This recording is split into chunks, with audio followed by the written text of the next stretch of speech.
Cypress Development Corp. is developing a world-class lithium resource in the heart of Clayton Valley, Nevada. The size of the resource makes the Clayton Valley project a premier asset with the potential to impact the future of lithium supply. Cypress Development Corp. trades on the TSX Venture Exchange, symbol CYP, the OTCQB, symbol CYDVF, and on Frankfurt, symbol C1Z1. For more information, please visit our website, cypressdevelopmentcorp.com. Welcome to the Goddard Report. Comments made on the Goddard Report and TalkDigitalNetwork.com are an expression of opinion only. Here is Jim Goddard. My guest is Sheryl McCumsey, founder of Pesticide Free Alberta. Welcome back to the show, Sheryl. Hello, Jim. Of course, now, Sheryl, you live in the jewel of the Pacific Northwest, Powell River. But what kind of environmental concerns do you have there about what's taking place in the community? Well, in the back page of the Powell River Peak was an article, or an ad, I guess I should say, or a piece of information around how the forestry companies will be spraying pesticides in the surrounding forests, and people here are generally not too happy about that. I think a lot of people don't really think about it, or they miss that, or they don't realize it, but when they do, they go, well, that's just crazy. Why are we doing that? And actually I had a conversation with a young guy from government today, and I get the impression that even some people who are somewhat connected to this aren't crazy about it either. But agrochemical companies have a pretty good spin on how to sell their product, and we spray our forests, I'm going to put little quotation marks around forests, to remove invasive species, we call them, like alder, which are actually a huge fire preventative type plant, we could call it, in a forest. So really, it's the more you learn about spraying our forest, the crazier it is. Makes no sense. And so, in a way, the forestry industry is actually kind of shooting themselves in the foot when they spray our forest, because they take out the very trees that'll slow down or prevent a forest fire. As well, there is evidence around how spraying glyphosate, for example, is going to harm the soil in such a way as to decrease the immune system or impact the immune system of trees in a negative way.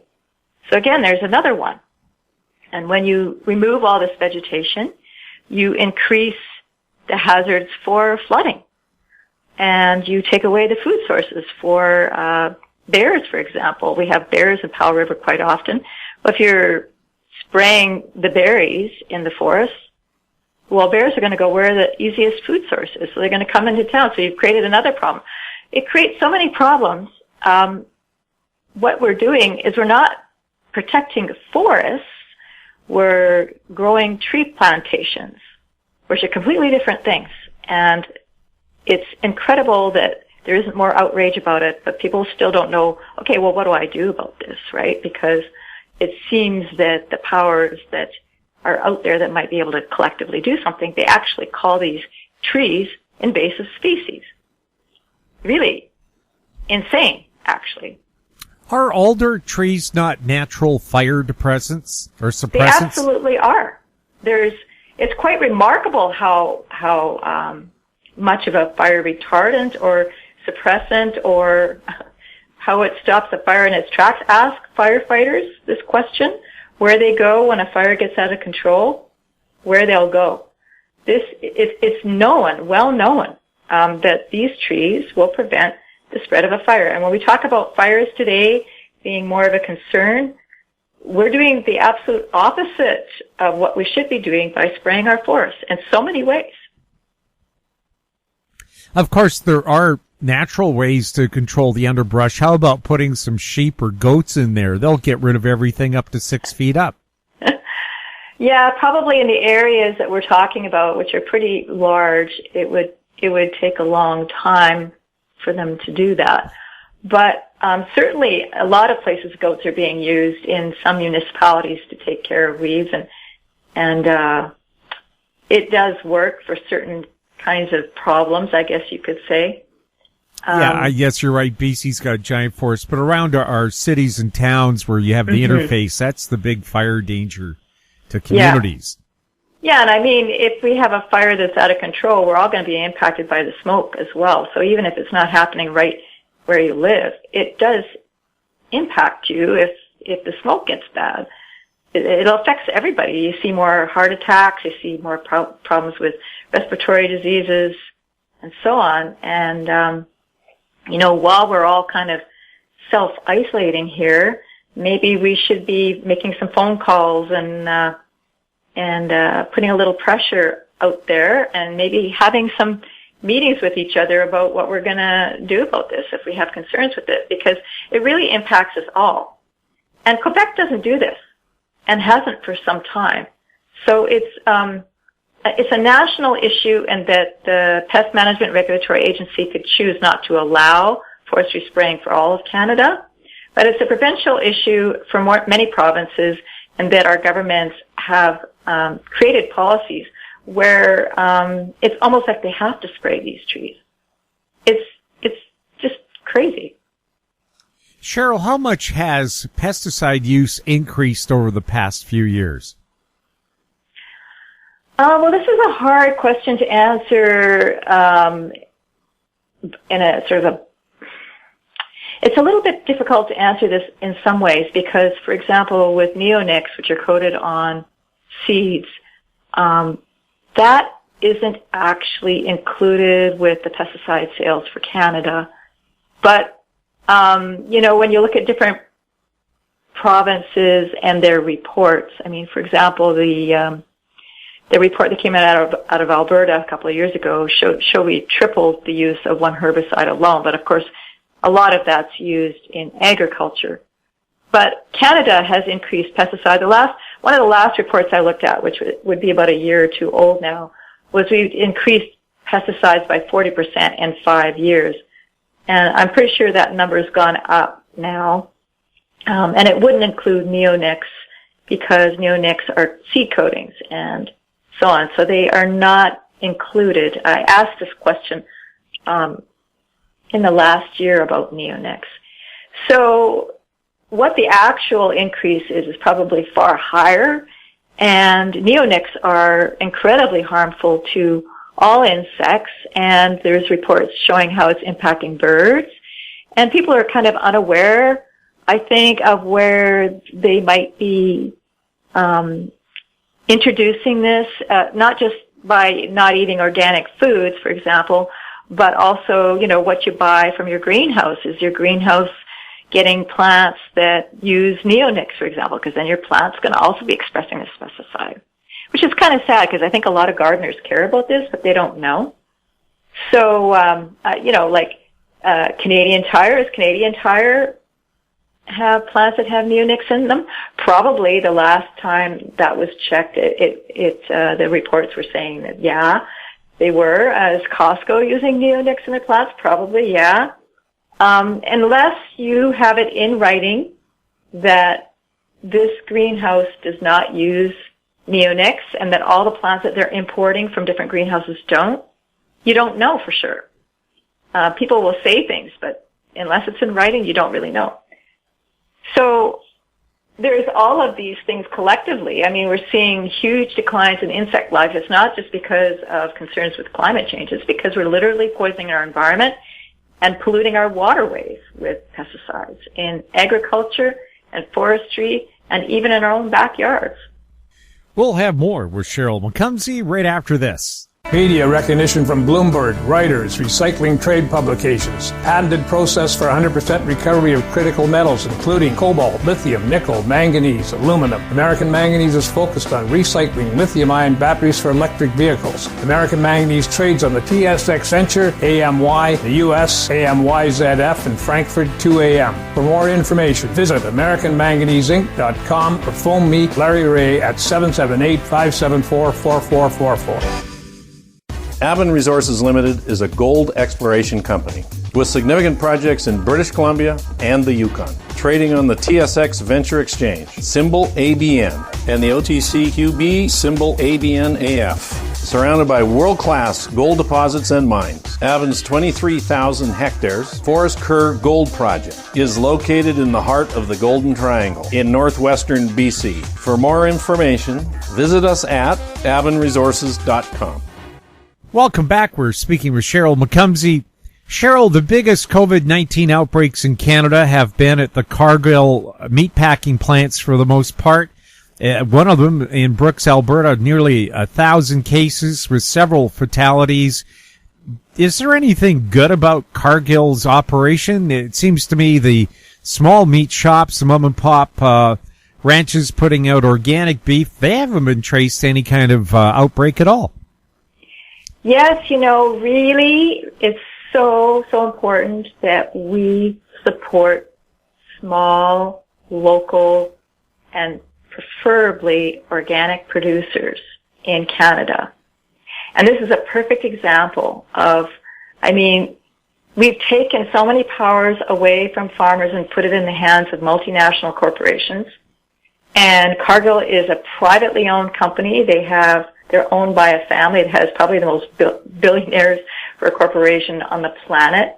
They have a huge, terrible track record of how they treat their workers. There even been ongoing lawsuits for many years about how they literally traffic children.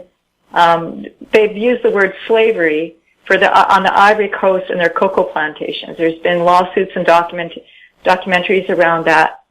So how do they treat their workers? Their workers are afraid to go to work. This is just, this might not be pesticides, but it's a classic example of how corporations, their bottom line will be profits only and giving them money to the people that have the most money within their organizations, and the workers are left, maybe losing their lives in this case.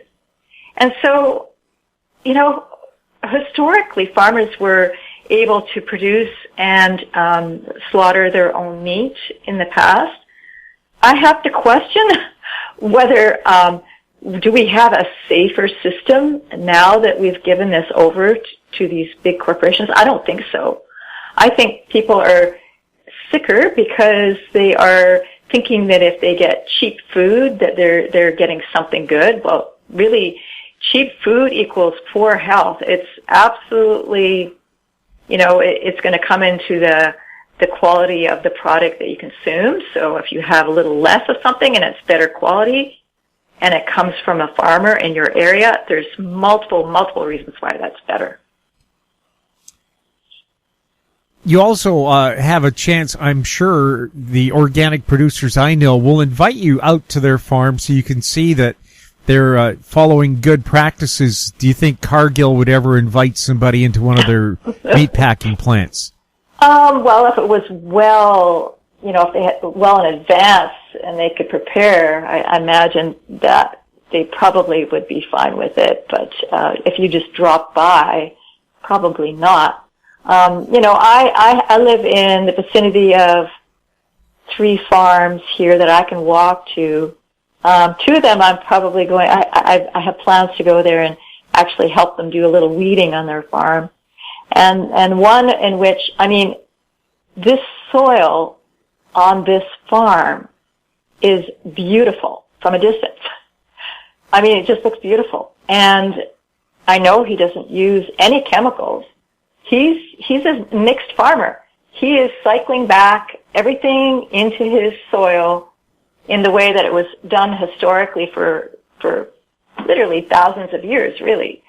And we've destroyed farming by taking out the natural ecosystems and replacing it with chemicals, like they talk to me about chemical fertilizer and how when they stopped using chemical fertilizer, all these birds and insects returned to the land that hadn't been there for a long time when they took over this farm. So it's wonderful to go and visit a farm. like right now, you might have some difficulty. You'd have to do some social distancing and all that kind of jazz. But when I go and work on these farms, I can easily weed and keep 6 feet away from another person and support this farmer, because to me, it's incredibly important. I don't expect to get paid. And I know that isn't a realistic option for a lot of people, but to me, that's how important it is that we recognize that our local farmers are our life, literally. Take it for granted. We're going to have serious problems, everything from poor quality food to not having any food at all. I mean, this is my beef, with some vegan friends, is that, if we're importing cashews, for example, all the way from India, this is not really the best sustainable food system. Can we grow? I know here locally we can grow things like hazelnuts and walnuts and so on. So there are other things we could be growing here. I'm just thinking about something I heard recently as well, is that the Environmental Working Group did a report and said that raisins are the most highly polluted food with pesticides there is. That if they were including them with fruits and vegetables, they would be number one, the most polluted. And that even some of the organic raisins had pesticides in them. So what that says to me is that, can we grow grapes here in this area that we're living in? We certainly can. Could we be producing our own raisins? Of course we could. And so why wouldn't we? I mean, we'd have a better quality product, and we would have a product as well that probably other people would want because it would be pesticide-free. There's no reason why we can't do it pesticide-free. Of course, BC has beautiful, great vineyards. Is it a special kind of grape you have to grow for raisins, or can you turn any grape into a raisin? Well, there's some that are better for sure. Like you want a seedless grape. And then, I mean, when you go and buy raisins, there's different varieties of raisins that you can get too, right? So certainly there are some that are nicer for drying into a raisin as opposed to just eating or making into jelly or wine or whatever. So I can't remember right off the top of my head the variety that I got, but I kind of checked it out a little bit. So there's a couple of varieties around here that we can grow that we could make into a raisin. And so my idea was that, I want to grow a grape that I can eat as well as dry into a raisin. Why not? Like I don't have a big yard, but I can grow a grape on a vine and have all these other things growing in my raised beds, and why not? Maybe I'll do a little trade with a neighbor, a bag of raisins for a bag of pecans if somebody's growing pecans. I mean, why can we not grow more local food? There's some things that are going to be a little difficult to grow in the region that we're in, but there are so many things we could be growing we haven't even really looked at yet. Quinoa is another one. We could be growing quinoa around here. So why not? Why not grow more local food? It will be better for our economy in the long run, and it'll be better for our health, and it'll be better for food security. We'll have more with Sheryl McCumsey right after this. Engineer Gold Mines is focused on the exploration and development of the historic high-grade Engineer Gold Mine situated 32 kilometers southwest of Atlin, British Columbia. Engineer Gold Mines is fully permitted for surface and underground exploration with the drill program now underway. Engineer Gold Mines Limited trades on the TSX Venture Exchange, symbol EAU. For more information, please visit us at engineergoldmines.com. Don't miss out. Stay informed. Receive the HowStreet.com weekly recap with thought-provoking podcasts, radio, and articles delivered to your inbox. Sign up for the HowStreet.com weekly recap on our homepage at HowStreet.com. Welcome back. We're speaking with Sheryl McCumsey. Sheryl, we found food chains are not as secure as we thought before the COVID crisis. How important is it for people to look at growing their own food? And even if you only have a small backyard or balcony, how much of a difference could that make in your annual food bill? I think it depends on what you're growing and what you can grow because, for example, tomatoes, for example, are incredibly expensive. And growing your own tomato, I mean, even if you can get organic tomatoes, like getting organic local is pretty good. But anybody that's ever grown a tomato in their own yard will tell you that there's nothing like that. Like it's almost like another vegetable or fruit, which way you look at it. It just tastes remarkable. So tomatoes come to mind. I did hear someone from a permaculture group saying that a woman grew 70 kilograms of food on her balcony in Vancouver. I'm like, wow. Of course, she knew what she was doing, and it takes a little time to educate yourself. But, I mean, even if you have a pot that has some herbs in it, you know, why not? It can be, instead of, you know, just growing flowers, for example, in a pot, you can grow a little bit of parsley in there. And one of the things I'm doing in several pots around my yard is I'm growing a combination of, I've got a sunflower, they're not all growing yet, but we'll see how it goes, some dill, some cucumber, and some nasturtium. Now, nasturtium, you can eat the flowers and the leaves. You can use the leaves to make damaris, and you can eat the flowers in a salad. So basically that pot's going to have things that I can eat as well as adding some beauty to my backyard. And yeah, when you're living in an apartment, it can be a little bit difficult, but sometimes I know when I lived in Edmonton, in this one apartment on the ground floor, they had a little area where people could rent a little spot to grow some of their own food. And that was something that I did 30 years ago. So, actually more than 30 years ago, now I'm giving away my age. Quite a while ago, I grew some tomatoes when I lived in an apartment. So, there's a way, and I know that this is one area that the BC government is allowing, you know, farmers markets to stay open, and they're creating things online so people can order things online, and people are talking about still working in community gardens and how that's going to work. So you can probably save a fair amount of money depending on what, like, you're going to grow and how and with whom. It also depends, I guess, on what kind of protein you consume. So, you know, if you're growing beans and you're going to dry them, that's going to save you a little more money. Beans, organic dried beans are not very expensive, but if you're growing enough food out there, you can take a big bite out of your food budget. Like, I'm thinking we're going to be giving food away. You might even have a problem with storage at some point. Starting to think about that. I am already thinking about how I'm going to store some of my food. So, and I've also bought some shares with a local farming community, so that I've got some plans. One of the things that I wanted for sure is some local melons. I don't know when the last time you've had a local melon, but there is nothing like that. And if you like to eat well, it's pretty amazing to have a melon that grew locally. It just tastes fantastic. Sheryl, what should we really be keeping an eye on when it comes to our food? Is there anything else? I didn't know that raisins, even the organic ones, could be slightly tainted. Anything else that we should perhaps be on the watch out for if we want to make sure what we're eating isn't chemically contaminated?